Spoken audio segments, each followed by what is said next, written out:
Good morning, praise God. Welcome to this video. நிறைய விசுவாசிகள் இருக்கிறாங்க.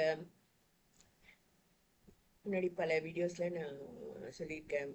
என்னுடைய போதகர்கள் வந்து பாஸ்டர் கிங்ஸ்லி, பாஸ்டர் சவுந்தரராஜ் அப்படின்னு 2 மென்டார்ஸ் எனக்கு இருந்தாங்க.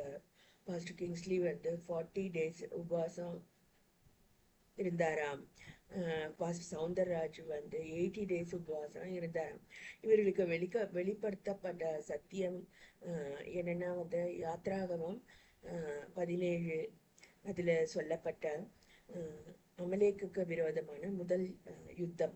அதில் பார்த்தீங்கன்னா வெற்றி ரகசியம் வந்து மோசேயின் கரங்களில் உள்ள கோல், அதாவது அந்த ஜெப கரங்களில் உள்ள தேவனுடைய அதிகாரத்தின் கோல் அது உயர்த்தப்பட்டு மோசே எடுக்கும் ஜெபந்தான் வந்து அந்த சபையாருக்கு வெற்றியை தருது. அதாவது மாம்சத்தின் மேல் வெற்றியை தருது அப்படின்னு சொல்லிட்டு வெற்றி ரகசியம் இதுதான் அப்படின்னு சொல்லி முதல் போரிலேயே கற்றுக் கொடுத்திருக்கிறார்.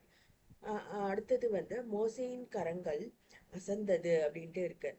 ஜெப கரங்கள் அசந்து போகக்கூடிய சூழ்நிலைகள்ல வந்து ஊர் ஆரோன் அப்படின்ட்டு 2 பேரும் வந்து மோசையை உட்கார வைக்கிறாங்க. அப்புறம் அவனுடைய கோல் உயர்ந்திருக்கும்படியாக 2 கரங்களையும் வந்து தாங்கி பிடிக்கிறாங்க அப்படின்ட்டு இருக்கு. ஸோ இந்த மாதிரியான ஊழியத்தை தான் நான் செய்கிறேன். நிறைய பேருக்கு இந்த போராட்டம் அப்படி ஒன்று நடக்குதுன்னு கூட தெரியாம இருக்கு.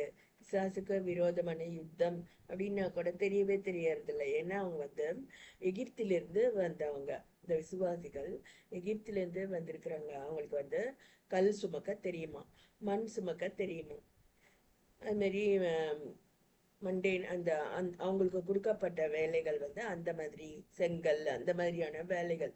அதனால அவங்களுக்கு அதுதான் தெரியுமே தவிர யுத்தம் வந்து தெரியாது. ஸோ இந்த பயிற்சிக்காக தான் கர்த்தர் வந்து அவங்கள வெளியே கொண்டு வந்து யுத்த பயிற்சி கொடுக்குறாரு. முதல் யுத்தத்திலேயே வந்து வெற்றி ரகசியம் மோசேயின் ஜெபத்தில் தான் இருக்குது. ஸோ அவனுடைய கரங்களில் உள்ள அந்த கோல் வந்து உயர்ந்து கர்த்தரை நோக்கி இருக்கும்போது தான் அந்த வெற்றி கிடைக்குது அப்படி சொல்லிட்டு எங்களுடைய பாஸ்டர்ஸ் எனக்கு சொல்லி கொடுத்தாங்க. ஸோ கடந்த 40 வருடங்களாக நான் இதை செய்து வரேன். 84லேருந்து நான் இந்த ஊரில் இந்த ஊழியத்தை தான் நான் செய்கிறேன். போதகருடைய கரங்களை தாங்கிறது அப்படி சொல்லிட்டு.